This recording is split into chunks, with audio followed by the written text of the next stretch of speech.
dog would not stop walking around. Jeez. Like you were like, I'm done.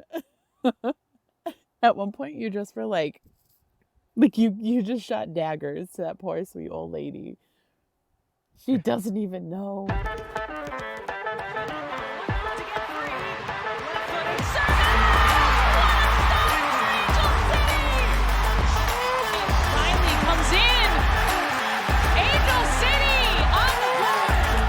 Presented by Cedar Sinai. Shifty work into the box. And across, it's in!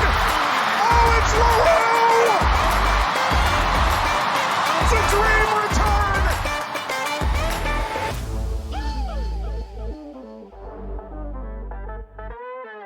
Welcome to Casual FC, an Angel City preview pod. I'm your host, Angela Morales, and this is my co-host of the year, Mario Salazar. Oh, dang. Almost at the end of the year and already won the co-host of the year. Nice. Yep. I'm honored. It's like when they choose a play of the game and it's like, you're watching football or baseball or something like that, and it's like the 7th inning, and you're like, there's still time left. Yeah. Stuff can change. Yeah. I'd like to thank all the people that have not hosted this show to allow me to be the Allowed you to be the co-host of the year. Yeah, like, there you go. I mean, you beat me out. You beat all those other people. Yeah. Look And at you. I think the only reason I beat Eva out is that I've been here more episodes than she has. So, She's already won the Girlfriend of the Year award, so she's like disqualified. No double dipping. You can't. No. All right. Well, everybody. we've got some stuff to go over. Yeah, we have a lot to say. As you can hear, I was at the game on Monday night for Monday Night Football in the worst possible way. No, I am not sick. This is just a result. So on the last episode of Angel City Football Club, we took on the Orlando Pride at BMO. And we lost. And I'm mad about it for a variety of reasons, but probably not the reasons you think. I can give one of my reasons up top was, as you heard my disappointment the last pod, CBS Sports. Honest to God. Jesus. And then for our upcoming match that we're going to talk about tonight, it's CBS Sports again, and that's stupid. We need to make women's sports accessible. Otherwise, what's the point anyway? And just to let everybody know, there might be some tippy-tapping everywhere. That's my dog who won't lay down, and I'm recording inside. So he's got an old lady dog who just tippy taps around. She's real cute though. Yeah, she doesn't know where she's going, but she's just going. But so this game was a little bonkers as it was. Dee Dee is out with a nagging little back injury, so Angie Anderson took her place between the posts and honestly had a fantastic game. The goal she let in was a banger. Honestly, it was just a wild little mix by the goal. Yeah, and after finishing all the like home duties and finally getting to the TV and realizing CBS Sports was not a channel that I had, and tried a million different ways to try to see it. Guess what I ended up doing on my TV at home was actually listening to iHeartRadio. The iHeartRadio app on my Apple TV. So I had it on the big screen. I just had a giant Angel City logo. But I got to listen. He sent me a picture in the middle of the game, and it was like, I'm listening to the radio on my TV. I could hear the annoyance of just just give it to me. Yeah. And as now that I had the freedom of not staring at the TV, I definitely started scrolling through social media to try to catch up. And I saw that goal, and yeah, that was a banger. That was and the thing is that there had been a shot right before that Angie went to go block, and I think when she fell on the ground, I think it kind of knocked the wind out of her because she was like a millisecond too slow to get up to then get to the other side of the post, and bleh. Yeah, it is what it is. It is what we it is, had yes. 50-11 chances to convert. and we didn't. And that's the frustrating part. And it's kind of the story of an Angel City fan's life. But at the same time, it's coming and it's coming together. Like, we have not shown this much attack consistently, like for 90 minutes, than we did on Monday. The team still very, very much believes in the mission and the goal and the plan. Like, I was on Reddit and somebody's like, I don't know, like this and this, and I'm like, they're still breaking habits of the previous coaching situation, but for Becky and the rest of the coaches to get them all to buy into a whole new system and really like just believe in the fact that every single one of those players can come in and change the outcome of the game, change the vibe of the game, whatever is needed. That is really, really difficult to do from an athlete standpoint when you're already feeling down and out, to a coaching standpoint where you're trying to like breathe life into a group of people. And it's really, really impressive. In the post-game presser, Paige Nielsen and Danny Weatherholt were talking to the media, and they both just gushed about the respect they have for Becky, how hard she's working, how much all of them love playing for her. And Paige said, she's like, yeah, right before we came out here, I gave her a hug and told her how blessed I was and how excited I am to be on her team and to play for the same mission. And I was like, oh, this has been a long time coming. And give this woman a freaking contract already. Like, yes, we dropped the game, but like, I'll talk about it a little bit later. Streaks are made to be broken, and this just means that we kind of shake it off and start again. But that's that's on that. It was the first start for Amandine Henri, Mandy, as she's lovingly called in Only America. That's her American Really? nickname. That she said it out loud. She's like, nobody calls me that. I wonder then where did it come from? Or is it more like a America. well, is it more like her American teammates like call her? Although that's Probably. kind of like a weird, I guess not Hmm. that weird of a shortening of Amanda. For Amandine. Oh, Like, it's Amandine, basically sorry, like not Amanda. Amanda. Yeah. Yeah. And really quick, I am kicking myself for not mentioning this in the retirement retrospective, the preview of the Orlando match. I left this out, this like key thing about Marta, and I'm so mad. But for those who don't know, who aren't like the diehard soccer fans, she played here for almost 3 years in the WPS, which is the Women's Professional Soccer League, in the like 2009 2010 time frame. And she had a 3-year contract for in Los Angeles, so she has ties to our city as well. And it was really cool to see her be announced in the stadium and the cheers erupt. Like we said before, like Marta's just special, and she's important. And yeah, like it was really, really cool when she got subbed off in the second half. Like, she's an all-time great, like we said, and she was treated as such coming off the pitch, and it was really, really good to see. And it's like, yay, our fan base did the right thing. Kind of the same for Pino, like that kind of level of respect and honor that Yeah. a player like that should get from a fan base.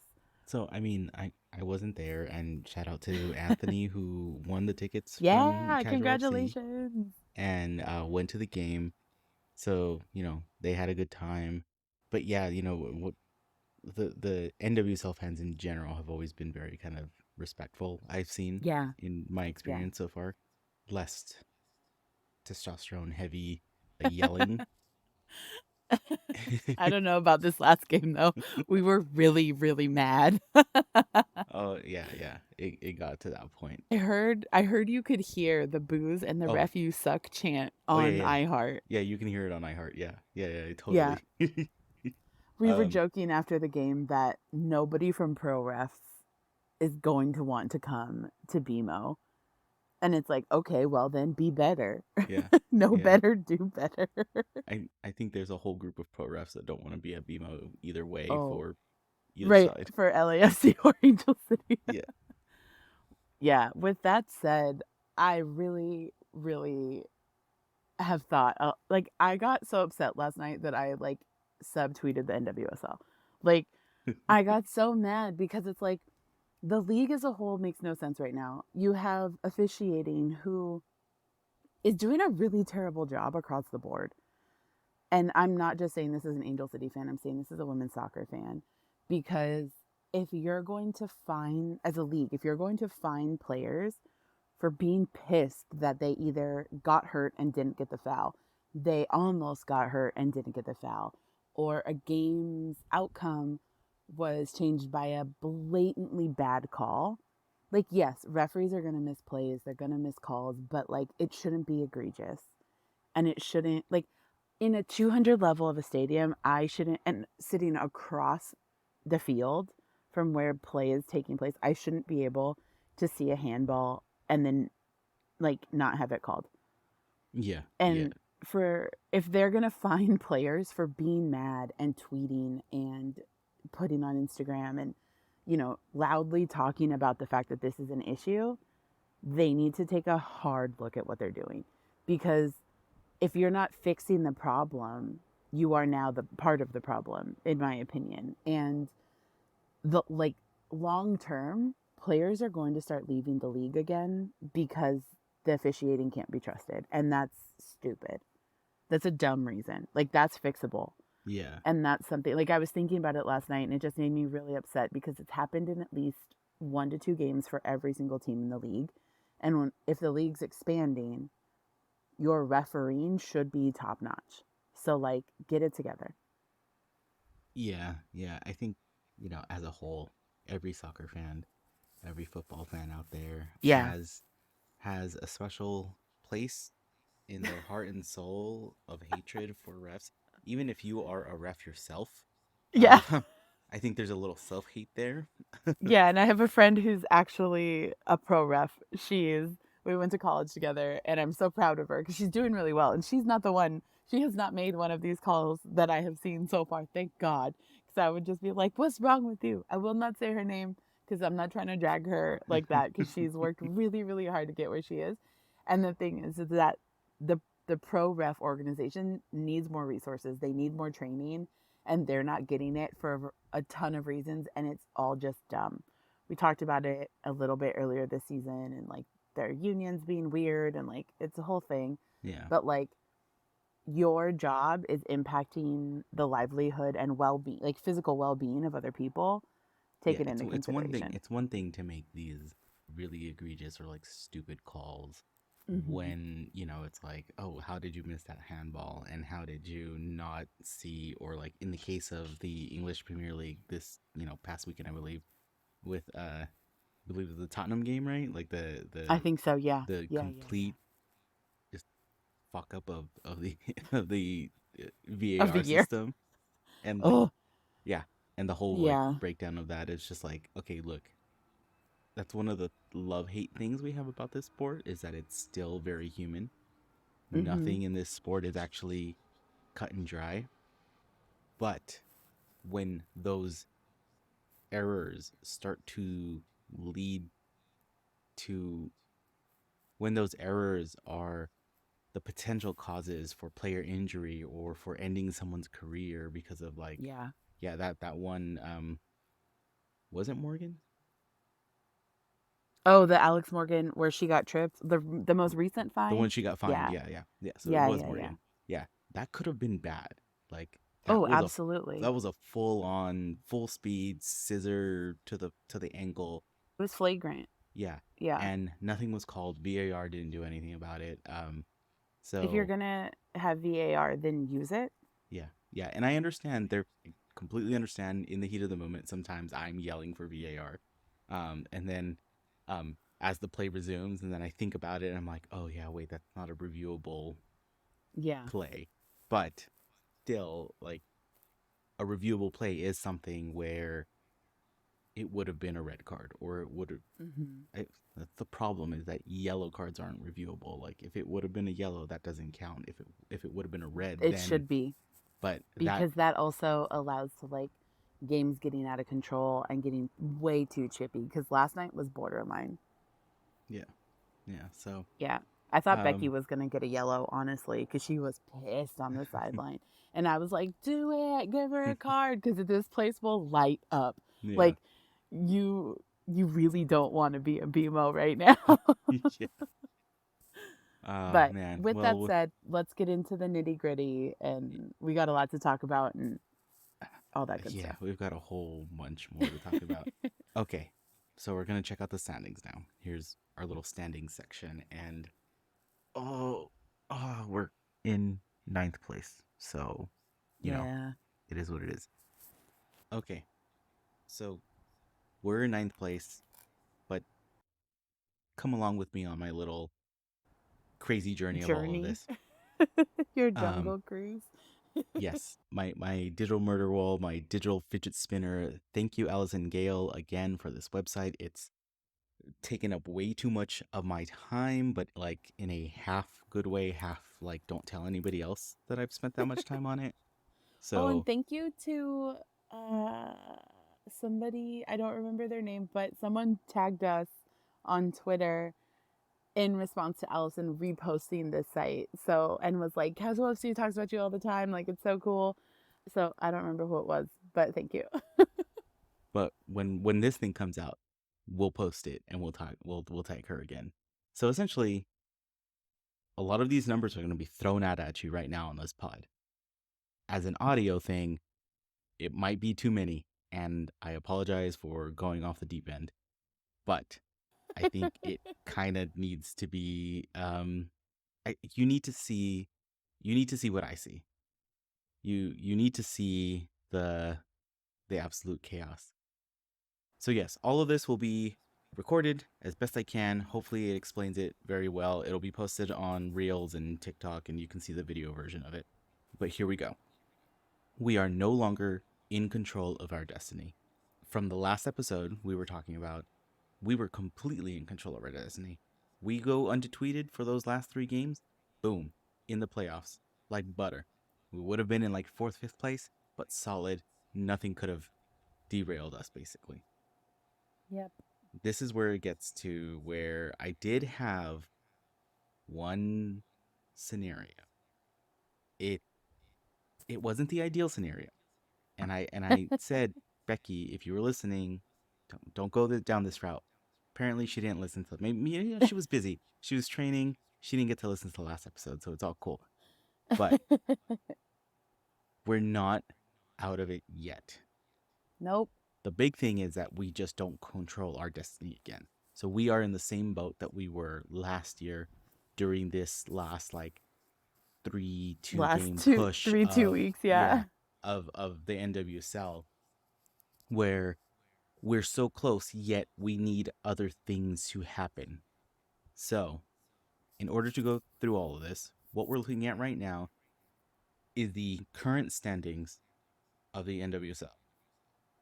We're going from top to bottom: San Diego, Portland, Gotham, North Carolina, Washington, Reign, Orlando, Houston, us, Louisville, Chicago, and Kansas City.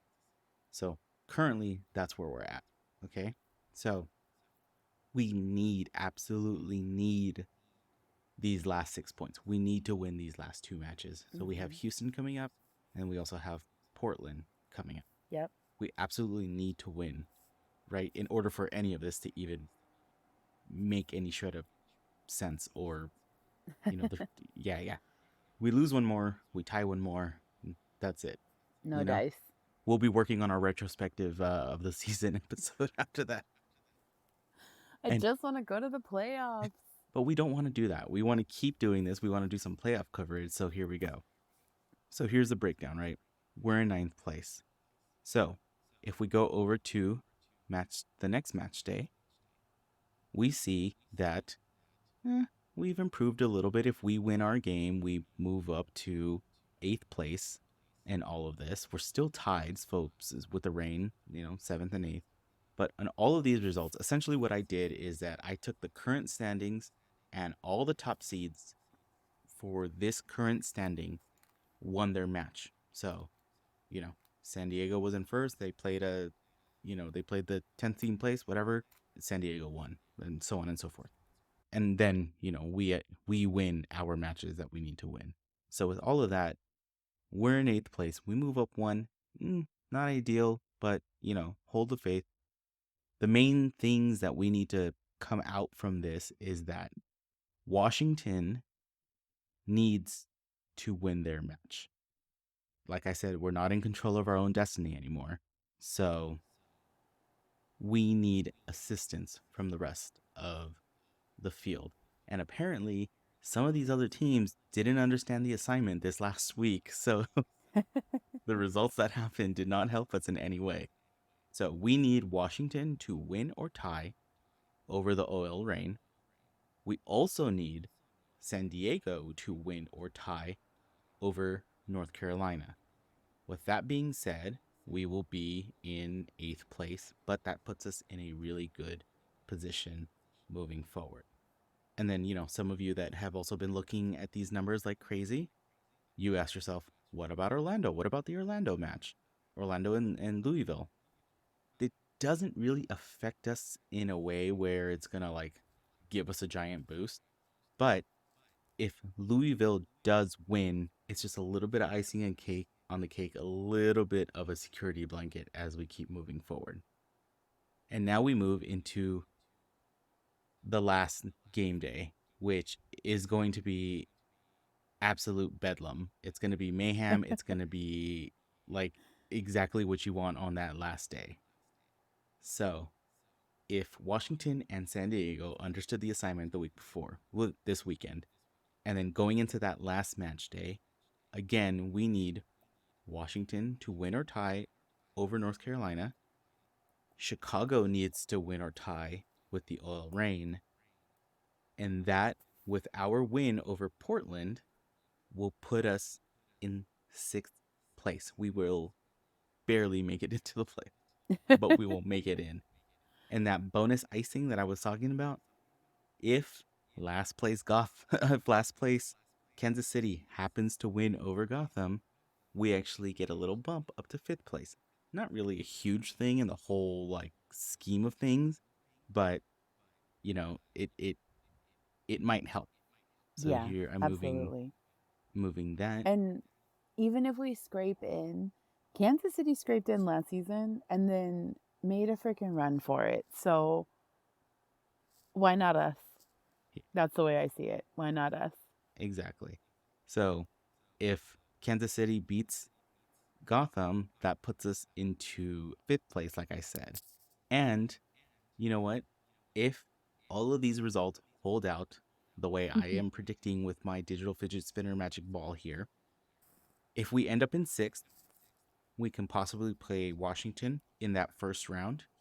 If we end up in 5th, we end up playing Orlando in the first round. So Ugh, either way, we don't get to play at home. So that's a bummer.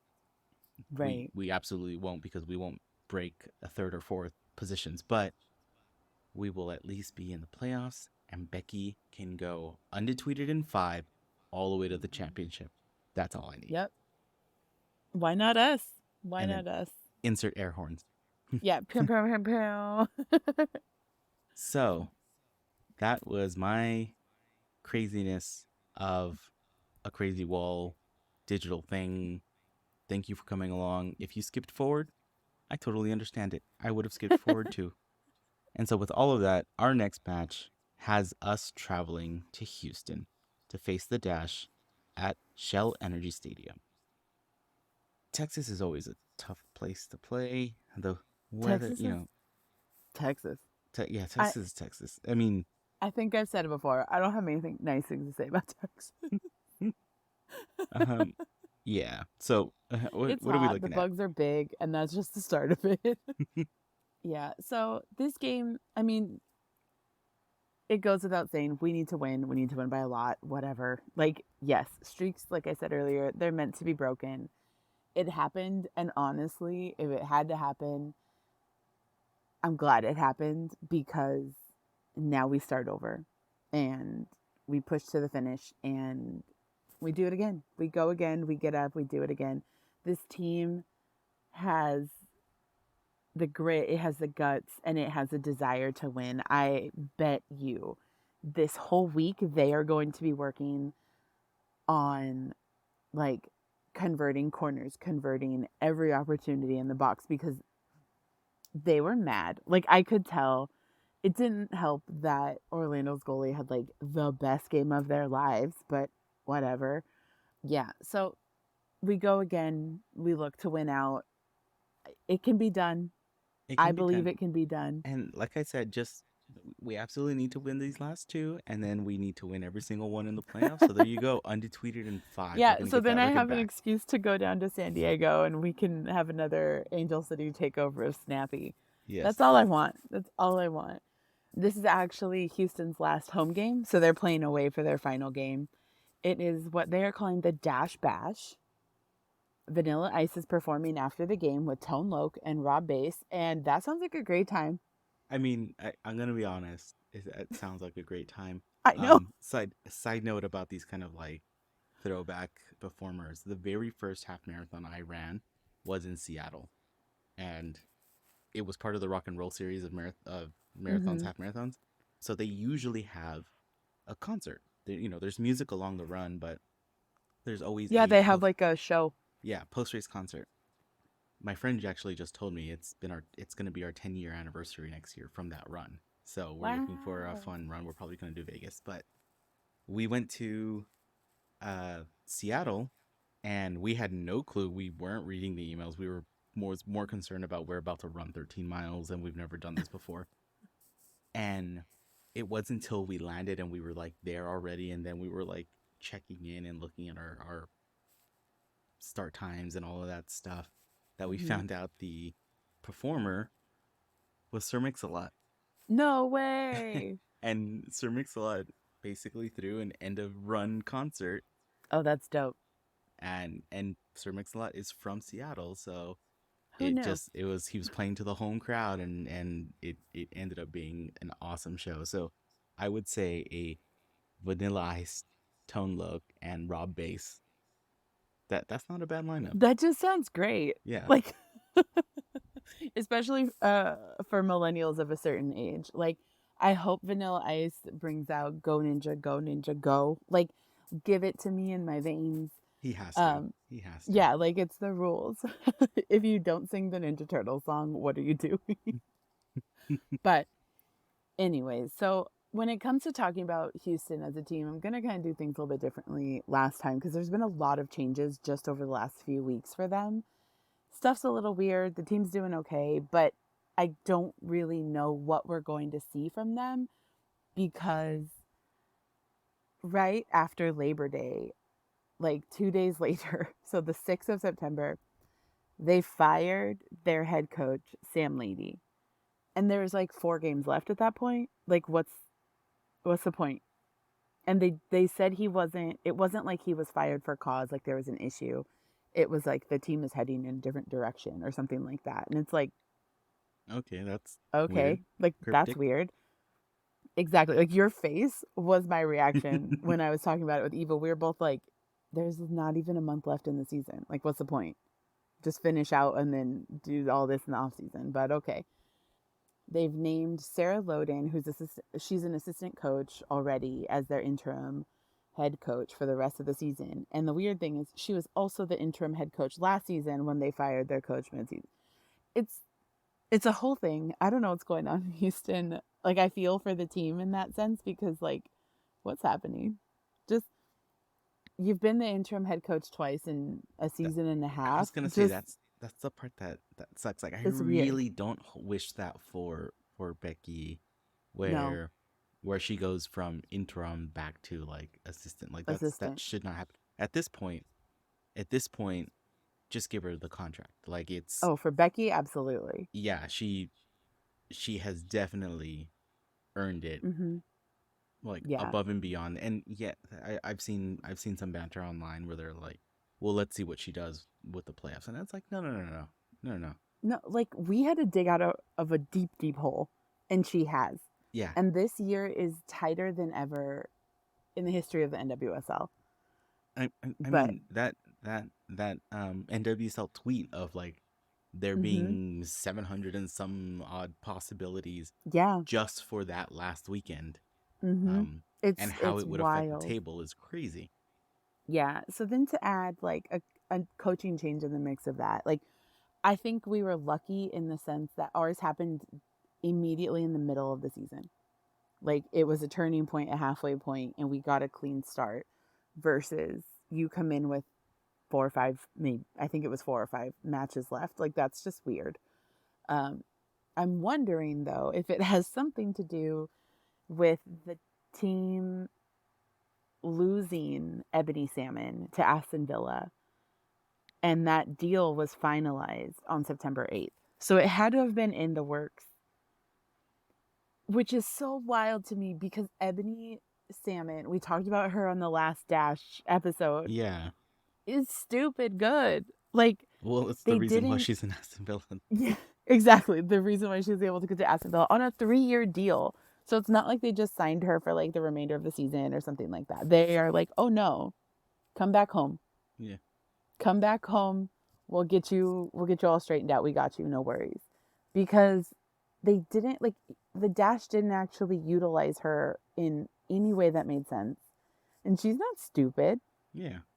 Like if the English teams are like, "Oh yeah, well, you come here, you'll play, you'll do all that. Bye. Yeah. Go And where you're wanted, go where you're respected." Like Ebony Salmon was not treated as the caliber of player that she is in the NWSL, and it's weird. I was just talking to someone about kind of giving a crash course in the NWSL and Angel City and then just how we've been doing. Mhm. And he asked about Europe, and then I was like, in a lot of NWSL eyes, and I think still globally, NWSL is still a very top tier league. Oh Are yeah, we the top absolutely. tier league? It's No. starting to become like a no. It's a gray area. It's like we produce a lot of really good players. We Mhm. have a very strong national team, but that was really solidly true. Like a decade ago. Everybody's caught up to this point, and you know what? The English league doesn't have the restrictions that we do, right? They don't have Right. salary caps. They don't have all these weird like rules that get instated in Yeah. in the kind of American league. And I completely understand why. I had to also kind of caveat there's a reason why the NWSL is being so cautious. There has been Mhm. women's leagues that have formed, become the And failed. professional league, quote unquote, right? And then fail. And it's not due to the lack of interest, but it was mainly due to the lack of like marketing and awareness of it. Like Mhm. as we've shown in the last 3 years, like it's just growing year after year after year, and more Yeah. people are going to. And yes, it's intimidating to come play at BMO because we have like an average of 19,000 fans, and you go to New York and like it's like 5. 5 to 6,000, but Mhm. they've been growing, and I believe they Yeah. hit like 8,000 at a And game it's when. also like when you look at Red Bull Arena, they're not in the city. They're in New Jersey. Yeah, Like which is I also that's appreciate the nod from Gotham being the New Jersey, New York Gotham. yes. um Yeah. they're like, look, let's not kid ourselves, we play in New Jersey. Yeah, we play in New Jersey. But yeah, it's just wild to me how much true investment, how far that goes in women's sports, and I could talk about this for hours across women's sports, different types of play. Like I the NWSL is currently negotiating their next media rights deal, and I Jeez, really just really hope just get it out it's of a good CBS one. Sports. Like we need more national coverage there. It shouldn't be difficult to watch the games. So with That's it. the MLS side, I don't fault them for a putting it behind a paywall behind Apple. But what I think they've done right, and it's just the power of Apple, is the fact that it is stupid simple to Yeah. watch it. If you have Um, Apple TV, you turn it on. There it is. yeah, like Yeah. it's there. And the thing is that Apple TV is on a bunch of different devices now, so it doesn't Mm-hmm. matter if you have an actual device, you have it on your smart TV. And they also do a bunch of key headline games, um, per week that are free. And there Right. are a couple of games that are being broadcast. What do they call it? Like vertically broadcast, and so it's Mm-hmm. on Fox Sports or something like that. But it will Right. always be on Apple TV. It will never. You'll There's never no come blackouts across and the weird thing that things we do and now, which is, oh yeah, sorry, you can't watch it on Paramount because it's on CBS Sports. Oh yeah, you need a completely different package to watch CBS Sports. So it's yep, just yep. But anyway, with all that said, Houston is gonna Houston, and we're gonna see what happens. And I don't know, we'll see. But I've got two Angels to talk about, and I'm excited about it because I like them both. yes, I'm excited about these two.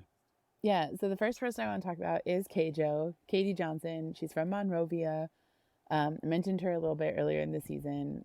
She is a forward. So if we're looking to score, Kjo has the experience to push the ball. She kind of plays forward and attacking midfielder, but she looks to score when the ball is in her vicinity. I actually think she would have been a fantastic sub In this last last night. game. Yeah, I think she would have been real great. Plus, she's a little bit taller, so that always helps. But she's played for the Mexican national team. For those who were at the game and saw the beautiful, beautiful tifo that legitimately made me cry, um, Liz, one of the folks who worked on it and helped design it, like she and I were tweeting back and forth today, and I'm just so proud of her because all of that started with a little drawing she did for Cap and Vanessa Gilles, and now it's turned into, oh, I get to help design tifos. She's super artistic. Her art is adorable. Um, but yeah, the tifo was beautiful in so many ways. Katie Johnson plays for the Mexican national team on and off. She hasn't been called up recently, so they may have moved on and kind of gone with a little bit of a younger lineup. But regardless, like she's had a bunch of caps for them. She's played in Chicago. She played on a couple different NWSL teams.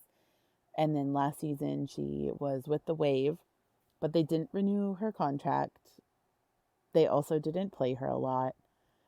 So too bad, so sad. We love Kjo, and I hope she is going to be here for a while. The really cool mile marker for her was that her first cap with Angel City was her 100th NWSL cap. Oh, So sweet. I like, didn't know that. yeah. So her coming on the pitch for Angel City, she hits a milestone that not a lot of people hit. It's obviously becoming a little bit easier because we have more teams and there's more games. But But being at yeah. 100, that means, she's been here for a while and, Mm-hmm. and yeah, you're right. There was less games. Every year there's progressively more and more games. So Right. it really comes down to she's been here. Mm-hmm. She's a vet.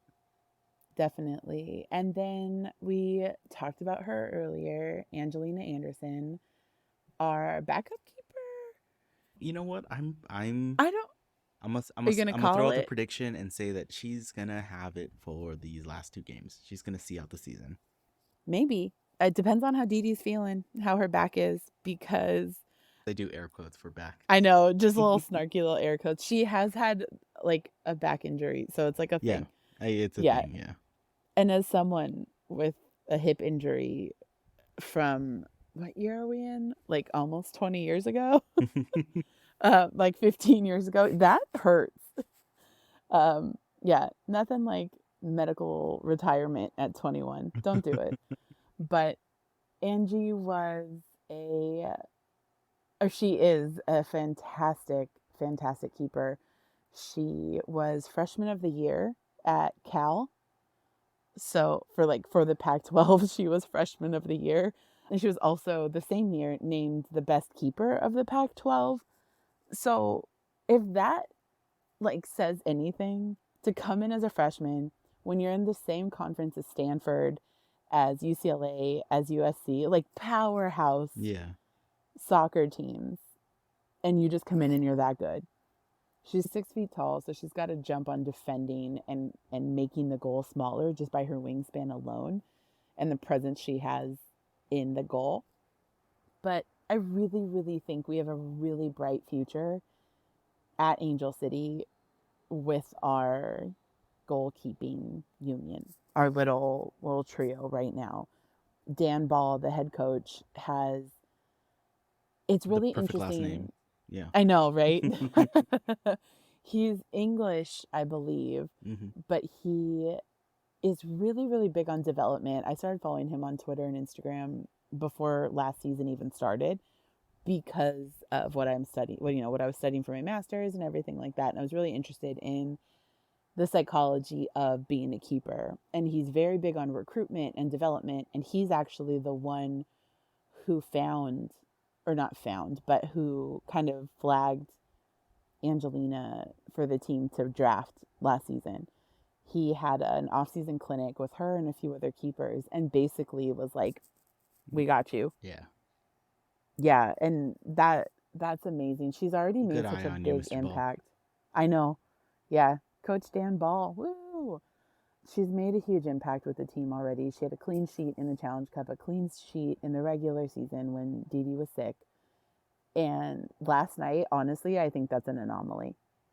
That's one of those where it's like, you know what, you're going to get scored on, but it's You not going to happen that often. Yeah, you're gonna get scored on. You're never gonna have Hmm. like a perfect season with clean sheets, and Yeah. that was a banger. So I mean, if you there's a difference between being scored on and being scored on by like bangers, like just things that Yeah. you can't possibly stop. Hmm. Um, Right. They got that shot in the perfect spot between her and the post, like and, where you can't.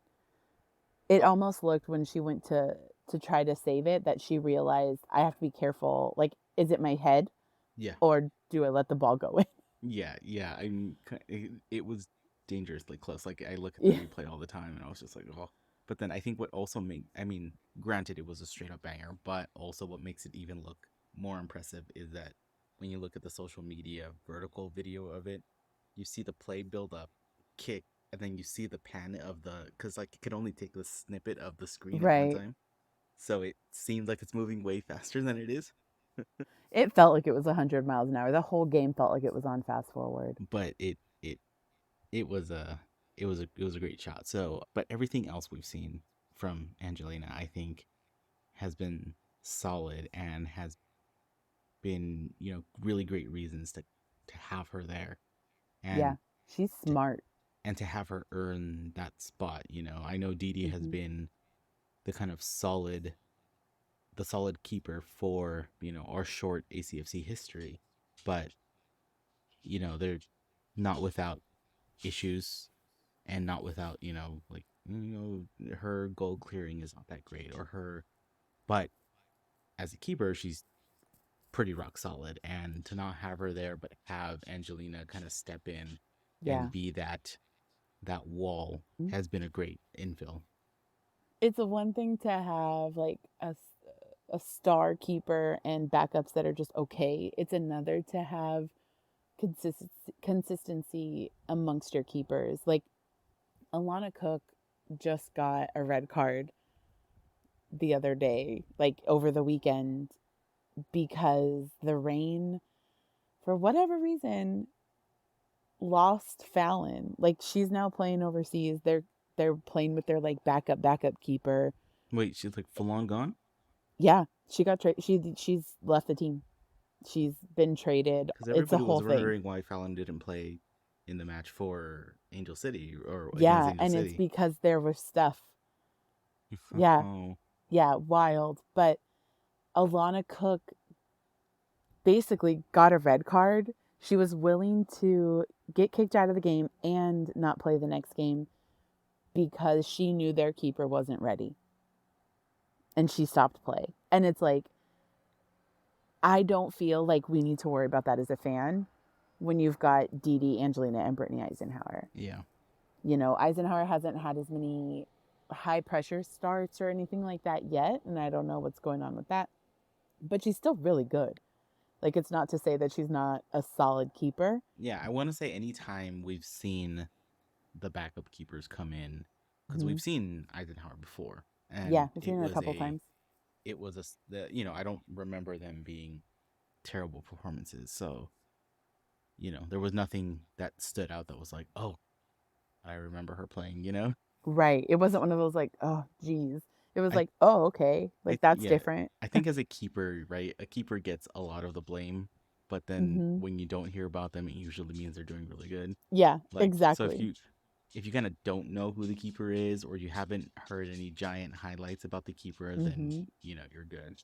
Then they're doing all right. And a lot of times, like, yes, you blame the keeper, but that's also your defense and your midfield who let the ball get that far. That's a whole different soapbox for me to get on. And we all know I just love defense. That's really what that is. If you have a strong defense, your keeper's job should be relatively easy. But that's my recap of the teams and what's going on. So Um, for those that don't know, oh Katie yes. Johnson is going to be number 33, Mm-hmm. being the kind of forward attacking mid, and of course Angelina Anderson, keeper number 19. But you know where she is. Yeah, she's a really tall girl on the pitch in the rectangle. Like she's the tall one. So history between the two teams is actually really interesting. I hadn't realized this going into this episode, even though we've talked about it before. Neither Angel City or Houston has won against each other. We have 3 draws. Really? Okay, I Yeah, hadn't realized that either. last season. Yeah, last season, and then we tied at BMO, and I think it's time for us to make a statement. Yes, this would be the This statement. should this I hope this is a statement win, and we just go in there and it's like, bing, bing, bing, goal, goal, goal. Like we just like I said, I want the little like siren alarm light that hockey has on their goals. Like when a puck crosses the threshold, it goes off. I want that. I would just want a little fire alarm spinning around, making noise every time we score. The big giant foghorn. Yeah. Yeah. Why not? All right, so that brings us up to the end of a pod. Next match is going to be Sunday, October 8th. Angel City is playing at the Houston Dash at Shell Energy Stadium. It's going to be at 4 p.m. Pacific Standard Time. And god damn it, it's I on hate it CBS so Sports much. again.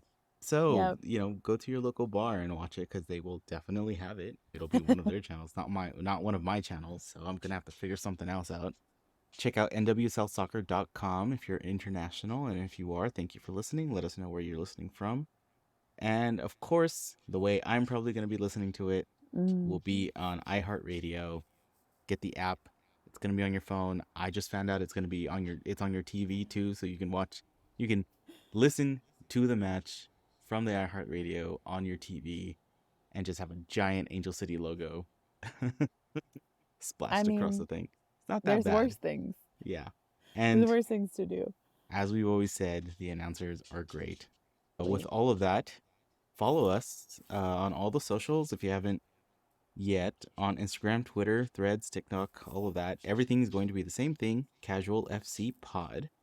And hit the subscribe button on your favorite podcast place, Apple Podcasts, Google Podcasts, all those places. If you have a place that you do like and someone sent you a link to Apple and that's where you listen to it, but you want Podcaster or something else, check out casualfc.com, and we have all the links, every single one that where our feed is going to. You can find it there. Absolutely. Don't forget to tell a friend about the show. We have continuously said that we hear it brings good luck. Apparently, not enough people said this before the last match, but we can make it right. Yeah, We can make it right before Sunday. Exactly. We tell more friends about the pod. Yeah, just throw it up on Instagram. Let people know you're listening. The team needs all the good graces they can get right now. If you're so inclined, we have merch at shop.casualfc.com. And who knows, we've got some ideas coming down the pipeline. There's stuff brewing. Yeah, there's stuff brewing, so there'll be more things. And I'm sure there's going to be so much more in the off season. Oh, yeah. But if you I like half to envision it of like, okay, we need to be classy. We need to be Casual FC. We need, this pod. And then the other side of me is like, do you remember the East Bay catalog with all the like... Oh, right? Don't even get me started on how much I love the East Bay catalog. I was so sad when R.I.P. East Bay. Yes, when they went out of we business. miss you. But all sneakerheads miss you. we will toe the fine line between classy podcast and East Bay catalog. Yes, we will find our happy medium. If you don't feel like buying merch right now, but you want to still support us, feel free to buy us a coffee. You can check out the link in all of our social bios or go to buymeacoffee.com/casualfcpod. With that said, thanks for listening. We'll see you on Sunday. Have fun, everyone. Have fun. See you back at BMO in 2-3 weeks? A week and a half? On the 15th. I don't know. On the What's 15th. today? Last home game. 10 days. It'll be the 10 crazy days. day. Yes. Yeah. See you guys. Bye. Bye.